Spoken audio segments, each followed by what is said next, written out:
सन R E. 国庆快乐！ अस्सलाम वालेकुम दोस्तों, सब कैसे हैं? उम्मीद आप सब ठीक होंगे। पिछली वीडियो में आपको मैंने कहा था कि चाइना के नेशनल डे के बारे में अगली वीडियो बनेगी। तो अभी दिन का टाइम है और 1 अक्टूबर 2023 आज तारीख है और 1 अक्टूबर ही चाइना का नेशनल डे है। जिस तरह पाकिस्तान में 14 अगस्त है, इसी तरह चाइना में 1 अक्टूबर है। मैंने इस जगह पे आके ये वीडियो बनाने का सोचा था। ये मेरे सिटी नानचांग के अंदर एक जगह, इसका नाम है बाई स्क्वायर। तो आज मैंने ये जगह जो है ये इंटेंशनली डिसाइड किया कि यहाँ पे आके मैं वीडियो बनाऊंगा। या आप मेरे इर्द गिर्द लोगों का रास्ता देख सकते हैं, ठीक है। तो ये जगह मैंने क्यों चूज़ की है, इसकी वजह यह है कि चाइना का इंडिपेंडेंस डे है 1 अक्टूबर 1949। लेकिन इसकी हिस्ट्री में ये जो जगह है, ये जो पीछे अब इन्होंने मेमोरियल के लिए ये बनाया, जिस तरह मीनार पाकिस्तान है पाकिस्तान में, तो ये समझे चाइना का मीनार पाकिस्तान है, ठीक है। इसकी हिस्ट्री कुछ इस तरह है कि 1911 के अंदर चाइना में एक बादशाह की हुकूमत थी जिसको कि चिंग डायनेस्टी बोला जाता था उस हुकूमत को। तो अवाम जो थी वो इस हुकूमत से खुश नहीं थी।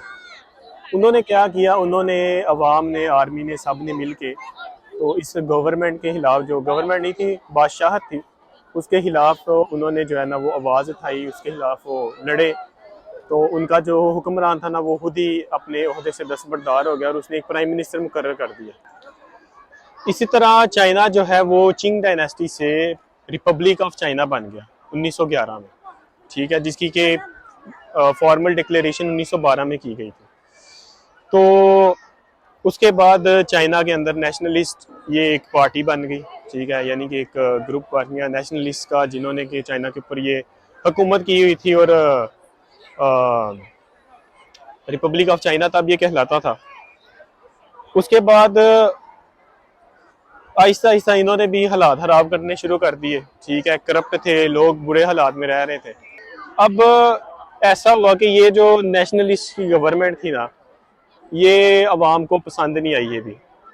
तो ये जो आपको नज़र आ रही है ना वो पीछे वो सितारा जो बना है और ये जो मेमोरियल नज़र आ रहा है, यहाँ पर एक समझ लें कि आर्मी का ग्रुप जो है तैयार हुआ और यहाँ से उन्होंने अपना सफ़र स्टार्ट किया उस नेशनलिस्ट गवर्नमेंट के खिलाफ, जिसको अब चाइना में कहते हैं अगस्त फर्स्ट अपराइजिंग। और अगस्त फर्स्ट को चाइना में बा ई कहा जाता है। बा मतलब 8, ई मतलब 1, और वो झंडा उसके ऊपर लिखा हुआ है बा ई, और इस जगह का नाम भी बा ई स्क्वायर है, ठीक है। अब ये 1927 की बात है, तो हर अगस्त की 1 तारीख को भी यहाँ पे जो है ना ये सेलिब्रेट किया जाता है मेरे सिटी के अंदर, ये वाला वाक़या।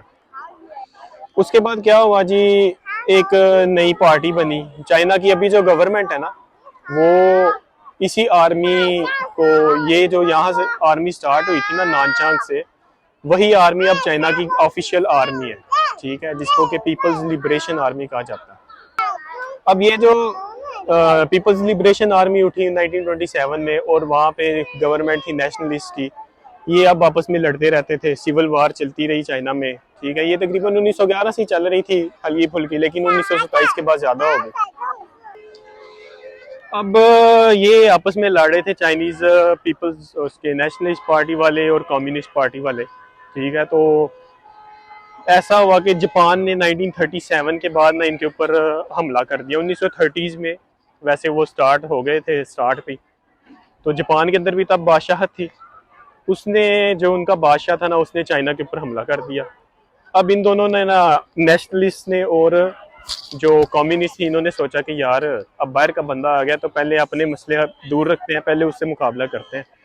इन्होंने मुआहिदा किया, इन्होंने अपनी आर्मीज जोड़ी और इन्होंने जापान के खिलाफ जंग की। तकरीबन 8 साल ये जंग चलती रही, जिसमें तकरीबन 1.5 से 2 करोड़ लोग मरे। तो 1945 में जो जापान था वो छोड़ के चला गया इन्हें, ठीक है। तो इन्होंने माहिदा अपना कंटिन्यू रखने का सोचा था कि भाई अब हम मिलके जो है ना वो चाइना की गवर्नमेंट चलाएंगे, लेकिन ये माहिदा ज़्यादा देर चल नहीं सका और जल्द ही जो है ना इनकी दोबारा से आपस में लड़ाइयाँ शुरू हो गई। और 1949 से 1945 से 1949 तक ये आपस में लड़ते रहे। और 1949 में जो अवाम थी, उन्होंने जो है वो कम्युनिस्ट पार्टी, जो कि अब कम्युनिस्ट पार्टी यहाँ पे हुकूमत कर रही है, तब वो पीपल्स लिबरेशन आर्मी कहलाया करती थी, वो लड़ने वाला जो ग्रुप था। तो अवाम सारी उसके साथ हो गई। तो जो पुराना नेशनलिस्ट पार्टी थी, जो नेशनलिस्ट गवर्नमेंट थी ना, वो सारी भाग के चली गई। उनके जो बड़े लीडर थे वो चले गए ताइवान के अंदर, क्योंकि तब ताइवान चाइना का हिस्सा था, अभी भी हिस्सा है, लेकिन ये सारा पॉलिटिकल सिस्टम है, तो वो सारे चले गए ताइवान में।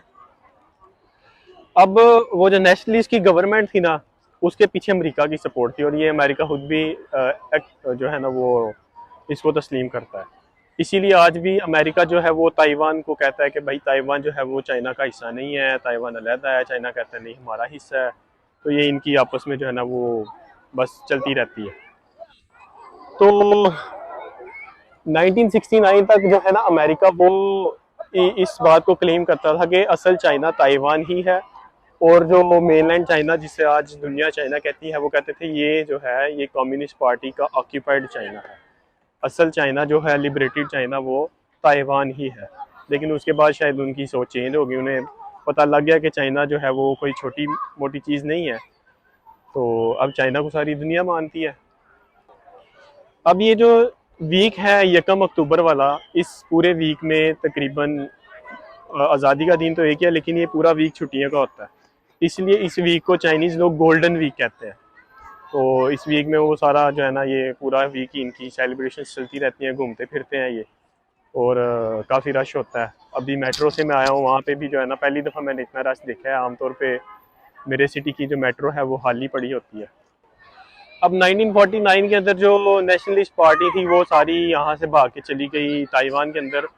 तो जो कम्युनिस्ट पार्टी का उस वक्त हेड था, उसका नाम था माओ जेडोंग। तो माओ जेडोंग ने जो है वो खुद ही डिक्लेयर कर दिया कि आज से ये पीपल्स रिपब्लिक ऑफ चाइना है। पहले रिपब्लिक ऑफ चाइना थी, अब ये पीपल्स रिपब्लिक ऑफ चाइना है।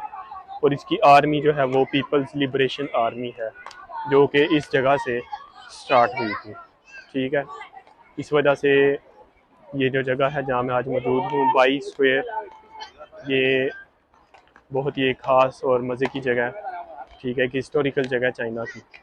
तो बड़े मज़े का शहर है। वैसे मेरे चाइनीज़ जितने भी जिनसे मेरी बात हुई है आज तक, मेरे इस नानचांग में मेरी टीचर्स भी, वो सब यही कहते हैं कि ये बहुत ही बोरिंग और बकवास सा शहर है। लेकिन मेरे ख्याल में यहाँ पे बहुत बहुत मज़े की चीज़ें हैं। यहाँ जो चीनी के बर्तन बनते हैं उनकी हिस्ट्री बहुत ही पुरानी है इस सिटी में। यहाँ पे एक बहुत बड़ी फैक्ट्री भी है चीनी के बर्तन बनाने की, बहुत प्यारी सी उन्होंने बनाई है, वो भी आपको दिखाएंगे। यहाँ का जो फेरिस व्हील है वो दुनिया के बड़े तरीन फेरिस व्हील्स में से एक है। 2006 में जब वो बना था तब वो दुनिया का सबसे बड़ा फेरिस व्हील था। और उसके बाद यहाँ पर दुनिया के सबसे बड़े डांसिंग फाउंटेन्स में से एक फाउंटेन भी है, ठीक है, वो भी आपको दिखाएंगे।